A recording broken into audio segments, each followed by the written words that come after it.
Halo semuanya, video kali ini akan melanjutkan pembelajaran MTCNA.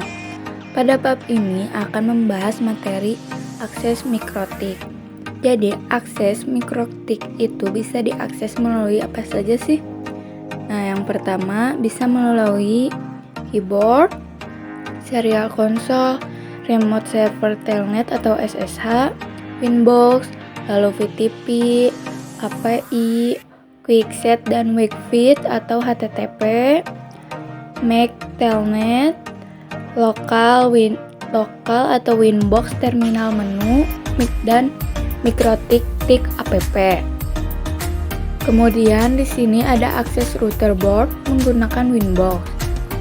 Cara paling mudah dalam mengakses dan mengonfigurasikan router mikrotik adalah menggunakan Winbox atau real device.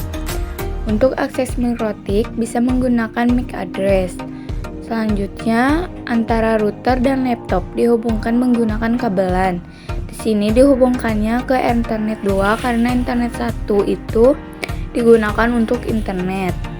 Untuk akses mikrotik ini bisa menggunakan MAC address dan IP address. Nah, selanjutnya untuk pertama kali login pada menu Winbox atau settingan dari awal, kita bisa login menggunakan usernya admin dan passwordnya kosong. Lalu di sini ada akses virtual router mikrotik menggunakan Pinet Lab bersama Winbox. Pinet Lab yaitu lab alat emulator jaringan paket. Langkah pertama, persiapkan environment Pinet Lab yang sudah tersedia perangkat virtual mikrotik. Lalu persiapkan aplikasi Winbox. Setelah itu, lakukan koneksi antara ISP dengan router. Lalu konekkan virtual mikrotik ke Winbox. Setelah itu, kalian bisa konfigurasi pada aplikasi Winbox-nya. Selanjutnya di sini ada tampilan mikrotik pada Winbox. Kemudian di sini juga ada akses router board menggunakan Wikifeed. Nah, Wikifeed diperkenalkan sejak router OS versi 5.0 dengan fungsi yang sama dengan Winbox. Nah, Wikifeed ini juga support IP versi 4 dan IP versi 6. Support juga HTTP dan HTTPS sebagai alternatif Winbox. Untuk akses router via Wikifeed bisa dengan mengetikkan IP router pada browser, yaitu http://2 IP router. Selanjutnya di sini Quickset. Konfigurasinya cepat, lalu settingan dasar router dalam satu tampilan dapat diakses melalui Winbox atau Wikifeed. Lalu di sini ada remote akses telnet dan SSH. Akses router via teks atau CLI dapat dilakukan melalui SSH, telnet, konsol, new terminal atau Winbox, dan terminal atau Wikifeed.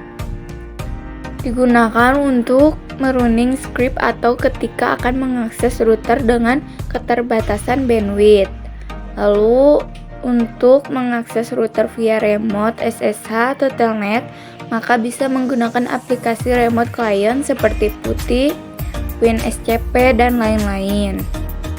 Selanjutnya di sini juga ada serial console. Serial console digunakan apabila kita lupa atau salah dan telah mendisable semua interface pada mikrotik. Serial console dibutuhkan saat kita menggunakan next install. Remote via serial console membutuhkan kabel DB9 atau converter USB ke DB9. Menggunakan program hyperterminal, baud rate 115200, data bit 8, parity none, stop bit 1, dan flow control none. Dan yang terakhir di sini ada cara menggunakan serial console. Yang pertama, masuk ke terminal seperti PuTTY, kemudian pilih connection type serial dan sesuaikan serial line COM yang dapat dilihat pada device manager. Lalu speed baud rate 115/200 khusus perangkat mikrotik. Mungkin cukup sekian yang dapat saya jelaskan. Sampai ketemu di pembahasan video selanjutnya.